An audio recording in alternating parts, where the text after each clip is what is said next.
ഇവൻ പറയണത് ഇവൻ കരയില്ല എന്നാണ് പോകുമ്പോൾ. ഞാൻ പറഞ്ഞു അവളെ ഇറങ്ങുന്നതിന് മുന്നേ ഞാൻ പോവും, ഞാൻ ചീത്ത വിളി കേൾക്കണം. എന്താ പറയണ്ടേ? ഐശ്വര്യമായിട്ടുള്ള സൗഹൃദവും ഉണ്ണി ഐശ്വര്യമായിട്ടുള്ള സൗഹൃദം ഒരുപാട് വർഷം എൻ്റെ ബെസ്റ്റ് ഫ്രണ്ടാണ്. പിന്നെ ഐശ്വര്യ നിങ്ങൾ കാണുന്ന ഹൈറ്റ് വെയിറ്റ് ഉണ്ടെന്നേ ഉള്ളൂ, ഭയങ്കര പാവമാണ്. എൻ്റെ അടുത്തല്ല, ഇവൻ്റെ അടുത്തും അല്ല, അവളുടെ അനിയൻ്റെ അടുത്തും അല്ല, ബാക്കി നാട്ടുകാരുടെ അടുത്ത് കൊണ്ട് ഭയങ്കര പാവമാണ്. പിന്നെ അവളുടെ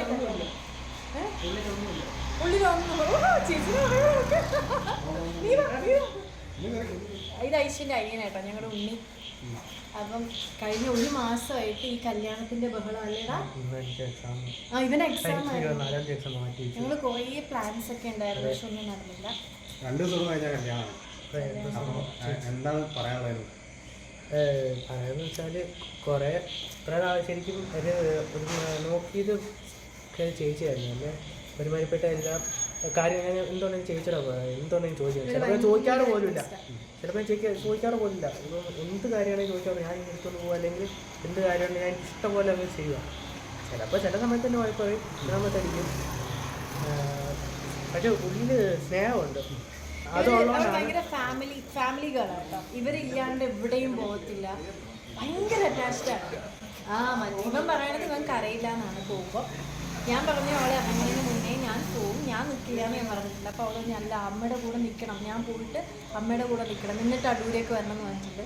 പക്ഷേ നിങ്ങളെല്ലാവരും ഇത് നോട്ട് ചെയ്തോ, ജഗദീഷ് ഏട്ടൻ മറ്റേ പളത്തിൽ കരയണ പോലെ ഇവൻ കരയും. നമ്മുടെ അഭിമാനം നേരത്തെ പറഞ്ഞായിരുന്നല്ലോ, ഞാനാണ് ഫസ്റ്റ് കയറിയ താലി കെട്ടുന്ന സമയത്ത്. അതാണ് എനിക്ക് നമ്മുടെ ഏറ്റവും പ്രിയപ്പെട്ട ആൾക്കാർ കല്യാണം കഴിയുമ്പോൾ നമുക്കൊരു ഭയങ്കര ഇത്ര നാളൊരു കൂടുതൽ വേറെ വീട്ടിലേക്ക് മാറിപ്പോയല്ലേ. ഉണ്ട് ഇല്ലെന്നില്ല, ഉണ്ട് വിഷമമുണ്ട്, ഇല്ലെന്ന് ഞാൻ പറയുന്നില്ല, ഉണ്ട്. ചേച്ചി പോയതിന് ശേഷമുള്ള ലൈഫിനെ കുറിച്ച് ചിന്തിച്ചിട്ടുണ്ടോ? എൻ്റെ ഡ്രസ്സ് എല്ലാം സെലക്ട് ചെയ്തു. എനിക്ക് ഒരു ഡ്രസ്സിൻ്റെ സെലക്ഷൻ എന്ന് പറഞ്ഞ സാധനമില്ല, എനിക്കൊന്നും ചെയ്യാൻ എല്ലാം ഞാൻ ചെയ്യുന്നു. എൻ്റെ ഓൾമോസ്റ്റ് എല്ലാ കാര്യം ഞാൻ എൻ്റെ എല്ലാ കാര്യം ചേച്ചി തന്നെ ചെയ്യുന്നു. അതിൻ്റെതായ ചെറിയ എപ്പോഴും പെട്ടെന്ന് മാറുമ്പോഴത്തേക്ക് അതിൻ്റെതായ ഒരു കുറേ ബുദ്ധിമുട്ടുണ്ട്. പിന്നെ പെട്ടെന്നായ കല്യാണം പെട്ടെന്ന് ഞങ്ങൾക്ക് വന്നൊരു നമ്മൾ അക്സെപ്റ്റ് ചെയ്യുന്ന തന്നെ ഒരു മാസം അല്ലടാ, ഒരു മാസം 1.5 മാസം. അപ്പം അതിൻ്റെ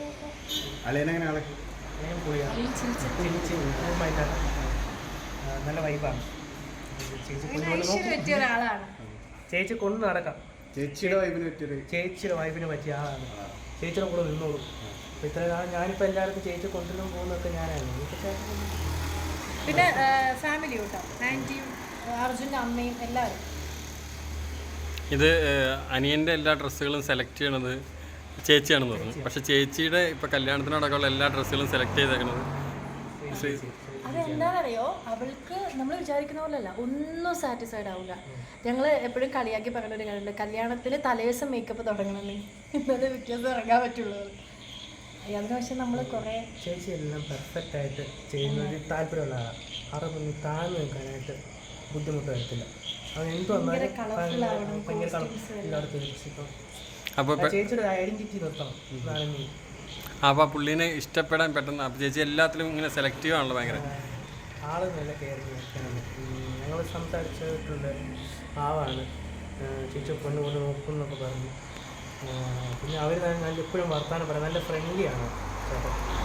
എപ്പോഴും വർത്താനമൊക്കെ പറഞ്ഞ് ചിൽ മൈൻഡാണ്. ഇപ്പം ഞാൻ എന്നെ വിളിച്ചില്ലെങ്കിലും സപ്പോർട്ടിങ് അർജുൻ ചേട്ടൻ നല്ല സപ്പോർട്ടിങ്. നമ്മളിപ്പോൾ വേറെ വീട്ടിലേക്ക് പറഞ്ഞു വിടാന്നുള്ളൊരു ഫീലിംഗ് ഞങ്ങൾക്ക് ഇപ്പം അതില്ല. കാരണം വെച്ചാൽ ചേച്ചി ചേച്ചി എങ്ങനെ കൊണ്ടുനടന്നു അതുപോലെ തന്നെ അവർ ചേച്ചിനെ കൊണ്ടുനടന്നു. ആ ഒരു വിശ്വാസമുണ്ട്. എൻ്റെ സന്തോഷം. അങ്ങനെ തന്നെ ആവട്ടെ അല്ലേ, നമ്മൾ പിടിച്ചേക്കണം.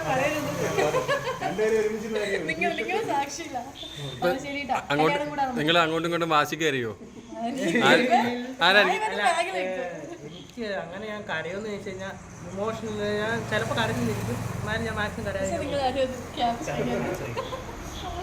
അപ്പൊ എല്ലാവർക്കും കല്യാണം കൂടാം. Bye bye.